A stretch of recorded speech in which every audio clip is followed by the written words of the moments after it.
TSC Unleashed. We in the building, family. What's going on? Big ups to you on this Friday. Very lovely Friday, man. Coming at the family members on this one. I'm Big Q. TSC Unleashed. We in the building, man. Bringing in my co-host of TSC Unleashed, Uncle Mozzie. What's going on, Uncle Mozzie? What's up? What's up? What's up? What's up? Happy Friday to y'all. TGIF. That's what they say anyway. I don't know. Yeah, it's a happy Friday for most. I don't know about you, but yeah. But we're gonna get into it today. TSC Unleashed, man. We're in the building. We're gonna start off with some Lakers and Nuggets news. We're gonna recap that matchup, then preview the Miami Heat and the Celtics matchup tonight. That'll be going on. We also have a recap of the Jaguars Dolphins game, sort of like a lightweight battle in Florida, I guess. And then you have, we'll cover some NFL news on the back end. Real interesting news dealing with a bunch of injuries, man, especially with the 49ers. They're really crying right now with all the injuries they're accruing. It's kind of rough to be a Niners fan about right now. But anyway, we'll get into it. We'll start off with the Lakers, man. Lakers, Nuggets. Lakers took care of business, man. And the Nuggets, they're weird, man. The Nuggets, I told you, they got this weird, like to be down 3-1 game fetish going on, but they about to get cured of that coming up real soon. Anthony Davis in the matchup, man, he was damn good in this one. 34 points for AD in the matchup. He was able to 34 from AD, 5 rebounds. He was 10 of 15 from the field. 1 of 3 from downtown, but he was at the line 14 times, converting 13 of 14 in 41 minutes. And beyond Anthony Davis, you know it was LeBron. 26 points for King James in 38 minutes. 7 of 18 from the field, 1 of 3 from downtown, 11 of 14 from the line. 9 rebounds, 8 assists, almost a triple-double for him. And Dwight Howard, man. Dwight Howard contributed in this game. He played 23 minutes, gave him 12 points, 11 rebounds. It's Dwight Howard, man. He about to get that crown. He about to get his first one. Let's run it as LeBron kind of rests a bit. Rondo and LeBron have turned out to be quite the combo. 11 points for Rajon Rondo, 7 assists, 5 rebounds in 22 minutes of action, and 10 points from Kyle Kuzma in 19 minutes of action, 4 of 11. What about the Nuggets? Well, let's see about them old chicken McNuggets. Let's look at it. 32 points from Jamal Murray in 45 minutes. He continues to excel. 12 of 20, 0 from 3 from downtown, but he was 8-8 from the free throw line. 32 points, 8 assists from Jamal Murray. Problem was nobody else showed up. Where was the Joker? The Joker was playing games in this one because he showed up 16 points, 7 rebounds, 4 assists in 36 minutes. But in order for them to win, the Joker has to continue to have big games, and he couldn't do it this one. 17 from Jeremy Grant in the matchup in 43 minutes. And then off the bench, 13 from Michael Porter, which I keep telling you, they need another scorer. Gary Harris has not been it. He shrunk in this series. 19 minutes, he was 1 of 5 from the field, 1 of 2 from downtown. He had 3 stinking points in the matchup. That's not going to work. Porter off the bench, 21 minutes, 13 points. 12 from Monty Morris off the bench as they go down to the Los Angeles Lakers, 114-108. The Lakers seize control of the series, and now they're 1 game away from eliminating the Denver Chicken McNuggets. We're gonna go to the Denver Chicken McNuggets key supporter and top supporter on this show, Uncle Mozzie. Please explain what's going on. Bro, that was understood. Don't need to be explained. If everybody watched the same game, first off, let's go back. Hold on, to you about to come back with Wednesday. the cheating angle? Is that what you about to do? You gotta do the cheating thing right now?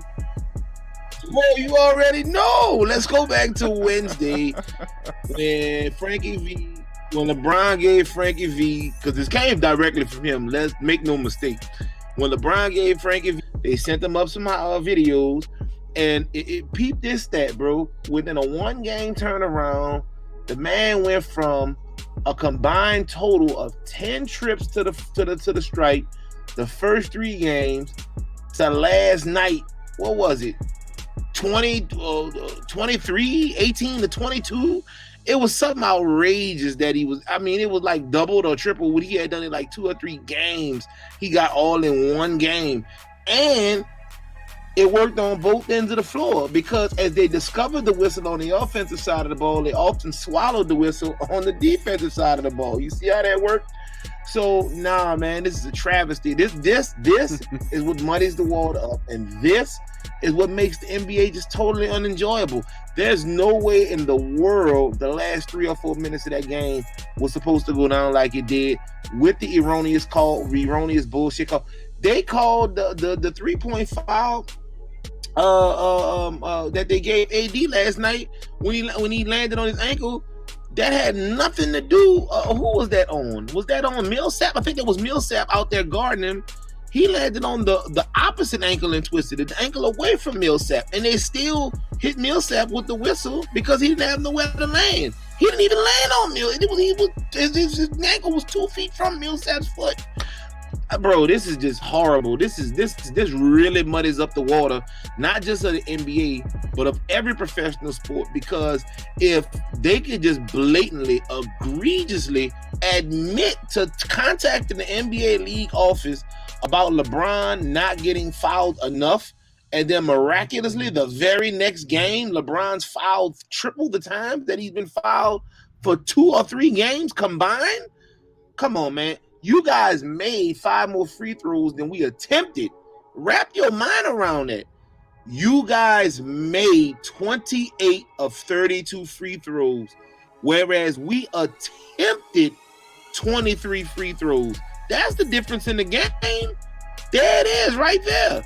Bro, we can't beat LeBron, AD, the bench, the hype, the internet, and the referees and league office, bro. It's just too many people. We can't get around everybody. Maybe if they would have never come out and stated that Frankie Vogel had went to the league office complaining or trying to seek answers as to why LeBron hadn't gotten his usual, 15, 20 stripes to the line per game. And somebody definitely responded, told them send them the tape, and then they made the phone call to the big dog, and that's how it went. It's definitely muddies up the water. This is not a good look at all. They should have mastered a little bit better. Maybe they brought this out game 5 or 6, but you don't do this in game 4, bro. Right after coming off of a loss and a unbelievable whining episode by LeBron and Frank Vogel to get the league to tip the referees off and force a loss in what otherwise was an unbelievable game 4 matchup. All I can tell you is the Denver need to do the same thing. Let Coach Malone get on the phone, send the tape and show Jokic, Jamal Murray get fouled or whatever. And let's see if they can equate to things. No. I gave you I'm just saying I gave you an opportunity to get off that boat because I knew eventually what this was going to end up to. I gave you an opportunity to get off the boat, but you want to Titanic that thing. You won't go down with the ship. But I can't, man. I can't. What you want me to do? We can't beat everybody. It's not even a fair game. Come on, bro. Like, you serious? Come on, man. We watched that game. We know what time it was. Okay, 28. You know exactly what that was. 28 of 35 from the free throw line, 80%. 14 attempts from AD, 14 from LeBron. He converted 11 of 14 in the matchup, but you got to give it to Freight Train James. He goes into the pocket, and he gets into the cup there, and he does get hacked. So it ain't like he doesn't get. He's not doing it. He doesn't get. But how you had the Jordan rules, or when Larry Bird was playing, you couldn't get within a certain feet with Larry Bird without getting that foul. Don't expect the superstar, the face of the league, not to get privy as well. Come on, man. Let's keep it real. The Denver Nuggets played well, but the thing is, it should not be the discussion about whether or not the referees must up the game. It should be whether or not the Nuggets should be able to come from 3. Once again, they're down 3-1. Can they now come 3 back to even the series and force a game 7? Is that a possibility? I say no. They are cooked Nuggets.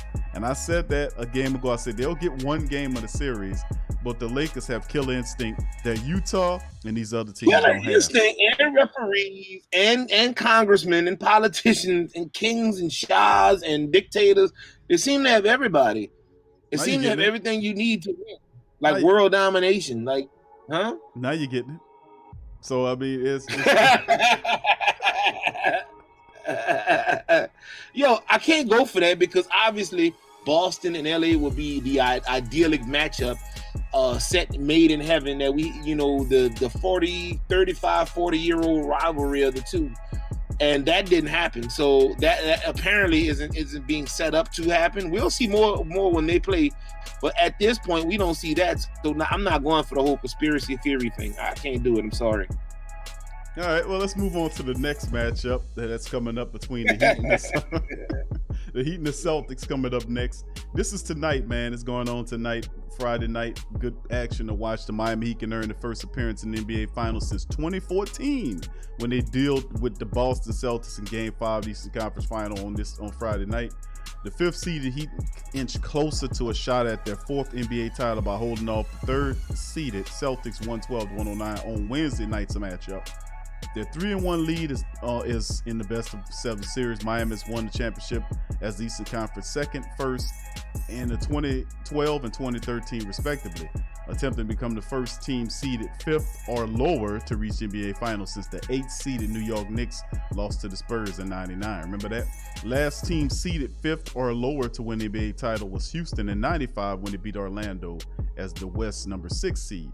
Miami has never lost a playoff series in which it led 3-1. The Heat held such an advantage over the top-seeded Bucks in the Eastern semifinals, then needed just one game to eliminate the Bucks. The last time the Celtics found themselves down 3-1 whole was the last season against the Bucks in the Eastern semis, and Milwaukee closed out the best of 7 in the next game. Boston has rallied to win a series after trailing 3-1 since beating the Sixers in the Eastern Conference Finals in '81, long time ago.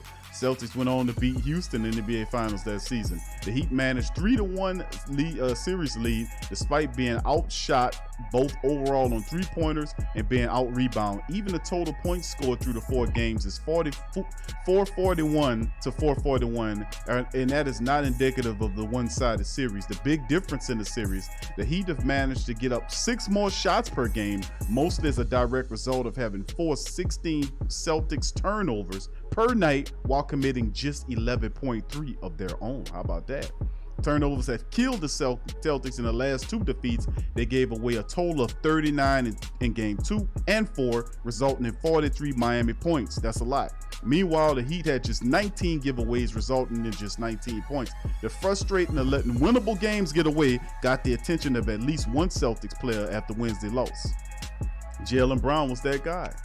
And he was saying that we got to fight to the end, and I think the best thing that we could do is represent this organization, represent ourselves, represent our families, is stay together, play hard, and I think everybody will be a part of that result.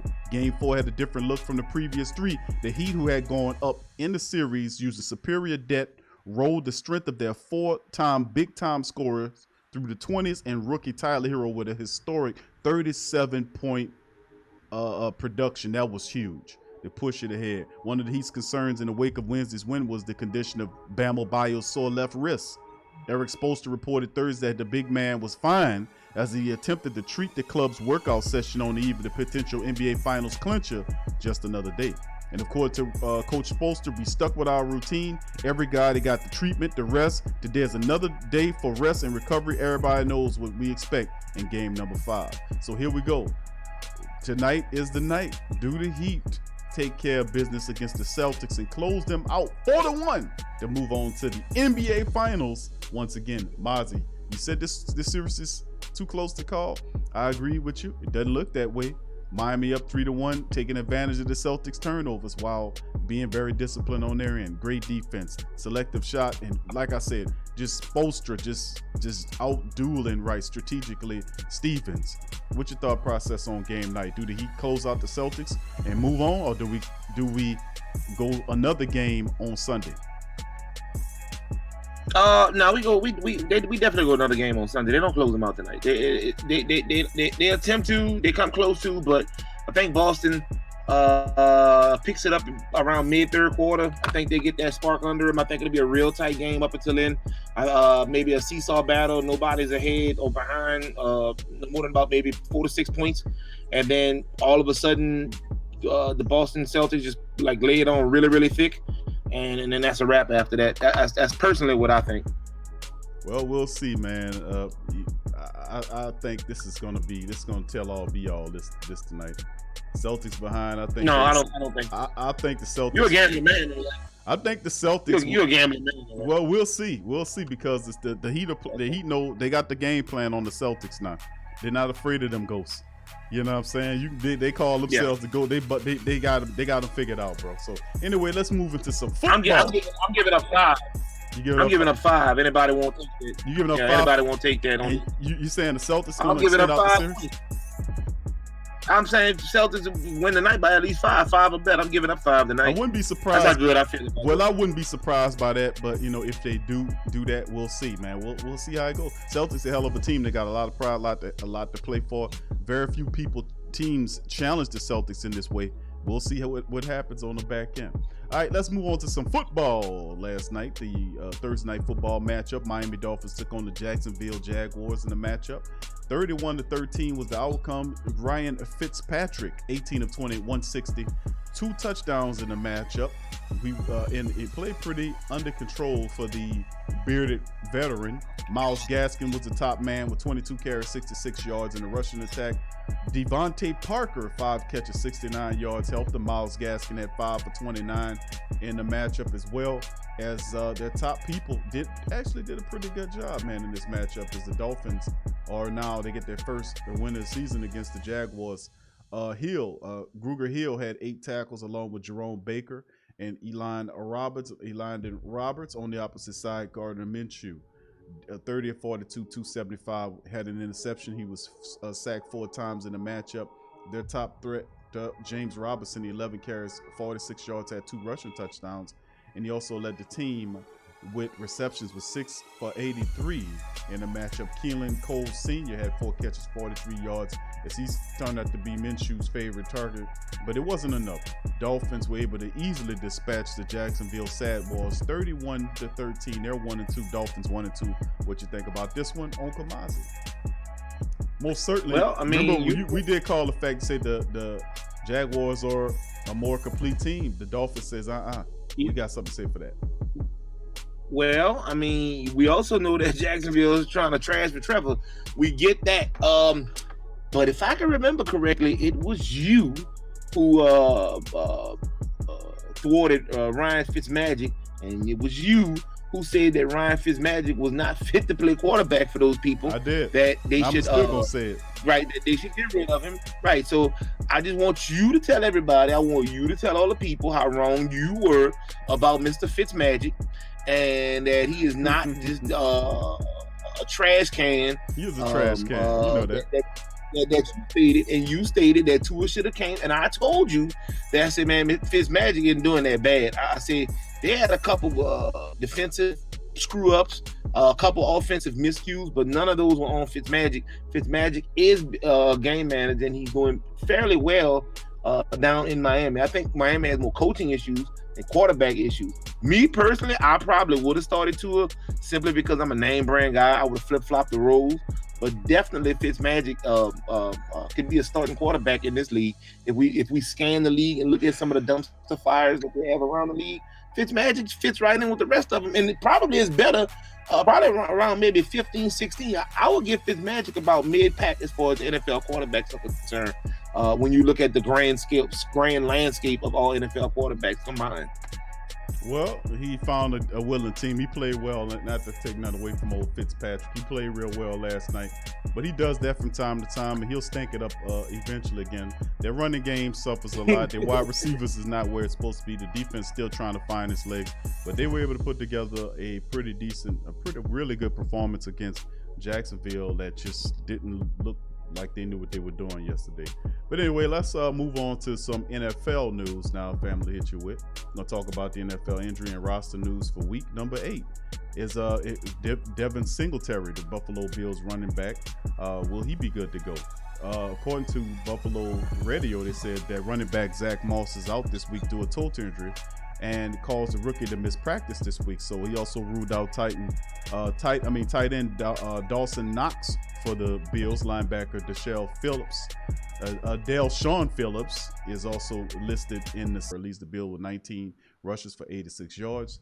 And we'll see what shakes as far as that concern. Also, the Rams defense allowed 10 most rushing yards the first 2 weeks. Singletary should see the majority of the backfield work this week. Moss injury also leads to TJ Yeldon. Remember him being active the first time this season with the Bills. So we'll see how that shakes. Other news, other injury and roster moves.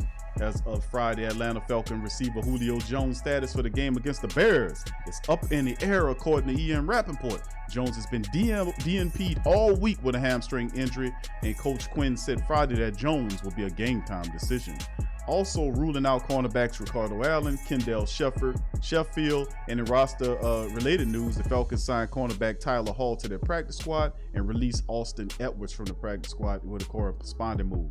The San Francisco 49ers quarterback Jimmy Garoppolo and tight end George Kittle will both look like they'll be missing this game. Defensive end Dee Ford, Dre Greenlaw, running back Raheem Mostert, and Tevin Coleman have all been ruled out. Let me say that again, because that's a lot. Garoppolo, Kittle, Dee Ford, the defensive end, linebacker Drake Greenlaw, running backs Raheem Mostert and Tevin Coleman all are ruled out for Sunday's matchup against the Giants. Shanahan also announced that Nick Mullins will be the Niners starting quarterback this week. Jacksonville Jaguars safety Andrew Wingard exited Thursday night's loss to the Dolphins with what he called a muscle core injury, but MRI showed that he does not have a sports hernia. According to Rappaport, Wingard had a relative minor groin pull instead and should miss some time. It shouldn't be much, they say. New England Patriots center David Andrews had surgery to repair what is essentially a broken knuckle. According to NFL Network reports, Andrew will attempt to snap the ball with his offhand in the meantime, and the injury isn't considered to be a long-term issue. New York Jets coach Adam, why am I still coaching NFL? Gates ruled out right tackle George Fant, who has a concussion. Wide receivers Brashad Perriman and Jamison Crowder are out of the Indianapolis game. Philadelphia Eagle Doug Peterson ruled out Alshon Jeffrey as well, and Green Bay Packer wide receiver Devontae Parker hamstring is not practicing Friday for the third straight day and will be a game time decision for the Packers and Saints tilt. That's a lot to say. Mozzie, do you want to comment on any one of those excellent injury report items? Well, I think San Francisco's injuries are going to be the most monumentous and the ones that are going to be the most detrimental across the board, given the success they had last season, as opposed to where they'll end up this year with Russell Wilson and Jared Goff. And I mean, their division is just way too packed this season. It was kind of packed last season. And the NFC as a whole was packed last season, but this year in particular, I don't see where they get around those kind of injuries. So out of all the injuries you just ran down from all of the teams, I think everybody can kind of figure it out or kind of work their way through it. I think San Francisco finishes 8, 9, and 7 with the injuries that they're currently going through, and that's a shame. But this is what I've come to expect from San Francisco. I think we talked about that once before. They'll give you a phenomenal season, and you won't hear from them again for another decade. That's just how they roll. I mean, that's just how they roll, bro. And I've gotten used to it over the 30 years I've been a fan of San Francisco, since the Jerry Rice, Joe Montana, Bill Walsh days. That was the last consistency, and we got glimmers of it in 94. Think about it. We got glimmers in 94, 95 when they played with the California Super Bowl. We didn't hear from them again until they made some noise in the mid-90s. Holland came. So last year. So, I mean, they do that. They'll go on 10 and 15-year hiatuses where you just, is that a word? I got to verify that. But they'll go on 10 or 12-year hiatuses where you won't hear from them after having, a good season 2 or 3. And then all of a sudden, they'll just die. You won't hear from them ever again. I never got that. I still don't get it. But, I mean, that's San Francisco 49er football. As far as the other injuries, I think everybody will come around. But this is what we talked about. Everybody wants to eliminate preseason. Everybody wants to eliminate those training camps because they're not getting paid for it, because they're greedy. The body needs that if you're not going to do it yourself. I can't stress it enough.